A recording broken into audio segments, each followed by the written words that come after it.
నేను ఒకసారి అడిగాను. చిన్నప్పుడు 10 ఇయర్స్, 11 ఇయర్స్ ఉన్నప్పుడు ఎందుకు బొట్టు పెట్టట్లేదు ఆవిడకి అని నేను ఎవరినో అలా అడిగానమాట. ఎంత అఫెండ్ అయిపోయారంటే ఆ క్వెషన్‌కి నేను ఏ ఉద్దేశంతో అడగలా. అసలు ఎందుకు పెట్టట్లేదు ఆవిడకి నాకు అర్థం అవ్వలేదు. ఎందుకు పెట్టట్లేదు ఆవిడకి అంటే, అలా హస్బెండ్ లేని వాళ్ళకి బొట్టు పెట్టకూడదు. హ్మ్.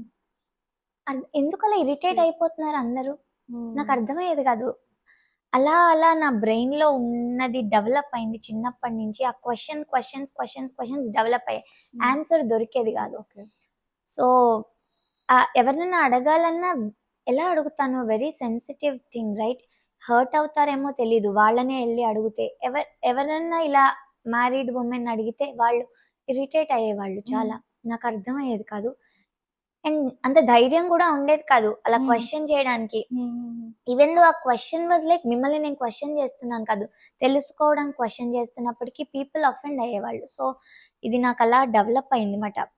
తర్వాత నేను బిగ్ అయిన తర్వాత ఐ స్టార్టెడ్ నేను నా సర్కిల్‌లో చూసిన తర్వాత క్లోజ్ సర్కిల్‌లో ఇలాంటి రిచువల్స్ ఇవి జరగడం హ్మ్. నేను రీసెర్చ్ చేశాను దీని మీద.